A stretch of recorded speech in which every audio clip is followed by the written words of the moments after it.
Кыргызстанда күйүүчү майга болгон баа өсүп, айы 92 үлгүсүндөгү бензиндин литри 68 сомго чыкты. Ал эми айы 95 бензини буга чейин 65-67 сом болсо, азыр 70 сомго чыккан. Баанын бир апта ичинде кескин өсүшү айдоочулардын капчыгын кагууда. Шаарда эл ташыган таксисттер май кымбаттагандан бери иши акталбай жатканын айтып нааразы. Эми бүгүнкү күндө бензин 70 сомго чыкты. Biz taksi kılıp, bu жерде adam taşıp, kızmat kılabız. Бирок bizi деле актабай калды да. Кымбат айтсаң чыкпайт, арзан айтсаң актабайт. Ушул бензинди бир азыркы жашоо шартка байланыштуу бир аз арзандатып карай турган адамдар барбы өзү? Эми эч канча өтпөй эле бензин билинбестен секин көтөрүлүп кетип барат. Биз ушул жерде ана жүргүнчүлөрдү ташып сураган жерлерине апарып коюш милдетибиз. Эми кичине өзүбүзгө пайдалуу кылабыз. Benzin kıymatlarına байланыштуу biz arzan aytалы, bizden kişine paydası kalış üçün ошол бааны айтабыз. Клиенттер наразы болушат бардыгы. Аптасына 1 сом, 1,5 сомдон кошулуп кетип атат го. Бу темпте кетсе кайерге чейин барат бу бензин? Чында эле 1 ай мурун эле 62 сом, 63 сом эле. Уже 1 айдан кийин уже 70-40га чыкты. 70 bir bala oldu da 95. Актабайт да.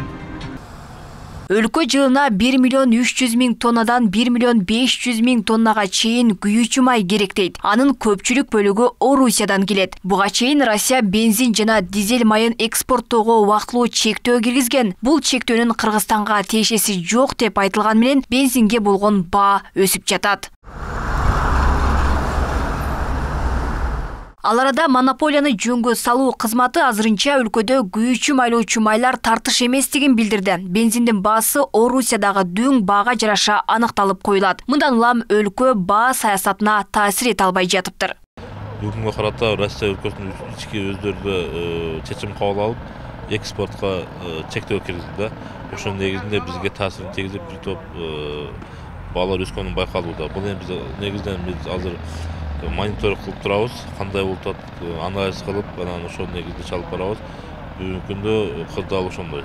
Бүгүнкү күндө бизде ажиотаж жок, запастар жетиштүү, таңкыстык жок, эч кандай маселе жок. Бензиндин кымбатташы менен бардык тармактарда баалардын өсүшү күтүлөт. Мындан улам өкмөт өз кезегинде тиешелүү чара көрүүсү зарыл дешет. Орусия менен 2023-жылы индикативдик план боюнча 945 миң тонна гана күйүүчү майга келишим түзүлгөн.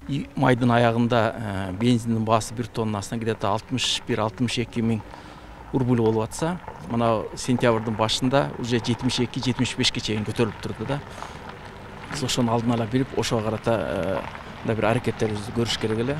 Бирок бул боло турган нерсе, биз аларды көз карандыбыз. Анан өзүңөр айтып кеткендей, бул нерсе сөзсүз түрдө бул азык түлүккө тез таасирин тийгизет. Анан биздикилер айтып атат, бизде баягы беспошлиный бизде дагы эле калды деп атат да, ал туура эле калды. Бирок мен жана айтып кеткендей, аларда баа коюлгандан кийин аларда деле баа өсүп атат да. Азыркы убактарда где-то бир 17% чейин өстү деп атат. Биз осо беспошлиный болгондо деле 17%ке кымбат алып калып атабыз да. Буга чейин Кыргызстандын нефтетрейдерлер ассоциациясы билдирүү таратып, өлкөдө бензиндин 1 литри 2 сомдон 3 сомго чейин кымбаттай турганын маалымдаган. Ишкерлердин уюму мунун себебин дүйнөлүк рынокто мунай баасы кымбаттап баратканы менен түшүндүргөн. Кыргызстандын мунай рыногунда Газпромнефть, Азия Роснефть жана Ред Петролиум компаниялары үстөмдүк кылат. Үчөө биригип рыноктун 60% жогору үлүшүн ээлейт. Алмагүл Эркебай кызы, Шахрух Иминжанов, Ош ТВ.